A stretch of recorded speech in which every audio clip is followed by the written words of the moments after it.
Welcome to టిఎడ్ వైజాగ్. అనకాపల్లి జిల్లా Narsipatnam పెదబొడ్డేపల్లిలోని ZP main స్కూల్లో ప్రధానోపాధ్యాయులు గుట్టెటి రవి ప్రత్యేకంగా క్రమశిక్షణతో కూడిన సాంప్రదాయబద్ధంగా సంక్రాంతి సంబరాలు నిర్వహించారు. విద్యార్థులు ఉపాధ్యాయులు ఏకమై ఒకే పాటకు 3 ప్రదేశాల్లో నృత్యాలు చేస్తూ అలరించారు.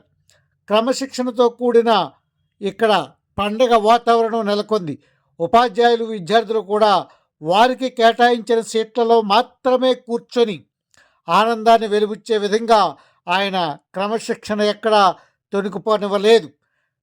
సకాలంలోనే ఈ యొక్క వేడుకలను ముగించి వేడుకల అనంతరం కూడా హిందీ పరీక్షను 10వ తరగతి పిల్లల చేత రాయించిన ఘనత ఈ ఉపాధ్యాయుడిదేనని చెప్పవచ్చును.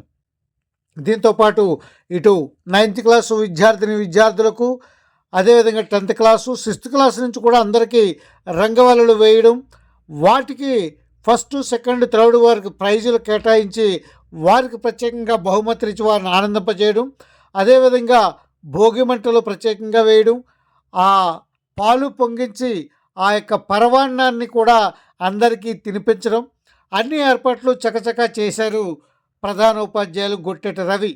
దీంతో పాఠశాలలో ఉన్న ఉపాధ్యాయులు కూడా ఎంతో ఆనందాన్ని వెలిపించారు.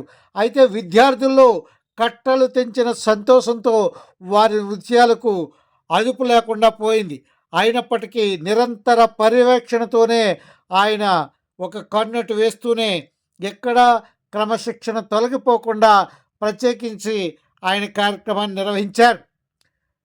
ఈ సందర్భంగా ఆయన మాట్లాడుతూ కేవలం క్రిస్మస్ మాత్రమే కాదు, సంక్రాంతి కూడా ప్రపంచమంతా నిర్వహిస్తారని, అయితే తేదీల్లో మాత్రమే మార్పు ఉంటుందని కూడా ఆయన తెలియజేసి విద్యార్థుల్లో మరింత ఉత్సాహాన్ని నేర్పారు. ఇప్పుడు ఆయన మాట్లాడుతున్న మాటలు మీకు తెలియజేసే ప్రయత్నం చేస్తున్నాం. థ్యాంక్ యూ టిఎడ్ వైజాగ్, మీ ఎంఏ రాజు. సంక్రాంతి పండుగ ఎందుకు చేస్తున్నామో అదే థీమ్ తోటి మిగతా రాష్ట్రాల్లో కూడా చేస్తారు. దేశంలో ప్రతి ప్రాంతంలో కూడా ఈ పండుగలు చేస్తూ ఉంటారు. మనం జనవరి 14, 13, 16 ఈ టైంలోనే సంక్రాంతి పండుగ చేస్తే మిగతా రాష్ట్రాల్లో వేరే టైం చేస్తారు. అయితే మన దేశం అనుకుంటే మిగతా దేశాల్లో కూడా ఈ పండుగలు చేసుకుంటారు. ఇదేంటో ఇది మన క్రిస్మస్ చేసుకున్నప్పుడు ప్రపంచం అంతా చేసుకుంటారు చెప్పుకున్నాం కదా, మరి ఇది కూడా ప్రపంచం అంతా చేసుకుంటారు. కానీ డేట్స్ వేరువేరుగా ఉంటాయి, థీమ్ మాత్రం ఒకటే. ఎందుకోసం అంటే ప్రతి మనిషి కూడా ప్రాథమికంగా వ్యవసాయదారుడు. భూమి పుట్టినప్పటి నుంచి చూస్తే ప్రతి వ్యక్తి కూడా వ్యవసాయదారుడు. భూమిలో పంట పండించి దానిని సంవత్సరం అంతా తినేవారు. మరి మన రాష్ట్రంలో అయితే వరి పండిస్తాం కాబట్టి నవంబర్, డిసెంబర్లో వరి కోతకు వస్తుంది. దాన్ని కోసి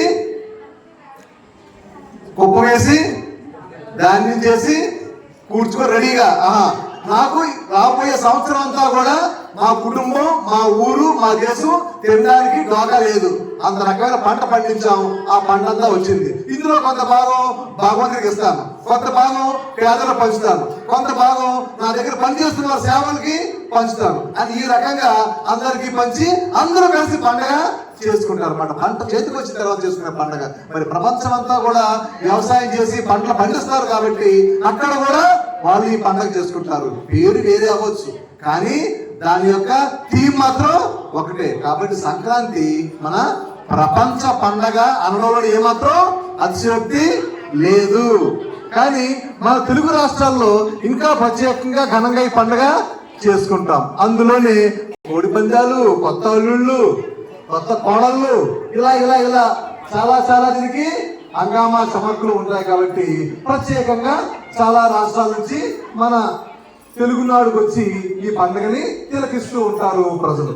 సో అంచేత అందులో భాగంగా ఆ సంస్కృతిని మనం పాఠశాలలో కూడా విద్యార్థులు అవగాహన చేసుకోవాలి, దాన్ని కొనసాగించాలనే ఉద్దేశంతో స్కూల్లో కూడా మనం సంక్రాంతి సంబరాలను మనం నిర్వహిస్తూ ఉన్నాం. చక్కగా నిన్నటి వరకు పరిస్థితి అయినా సరే పిల్లలందరూ కూడా ఉత్సాహంగా ఈ కార్యక్రమంలో పాల్గొనేందుకు మిమ్మల్ని ఎంకరేజ్ చేసిన టీచర్స్ కూడా ధన్యవాదాలు తెలియజేసుకుంటున్నాను. చివరి ఐటమ్ గా మరొక డ్యాన్స్ ఒకటి మనం చేసుకున్న తర్వాత కార్యక్రమాన్ని పూర్తి చేసుకుందాం. 5 నిమిషాల్లో మన కార్యక్రమం పూర్తి అవుతుంది. Thank you.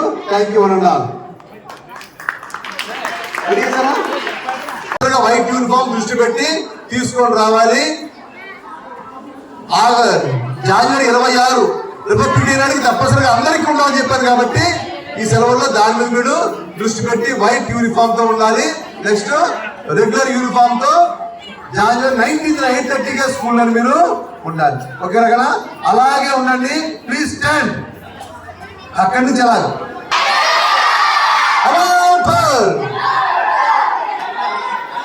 సింగిల్ లైన్ లో వెళ్ళాలి. ఒకరి తర్వాత ఒకరు డిబేట్ అవ్వద్దు. టీచర్స్ కూడా మధ్యలో నిల్చోండి.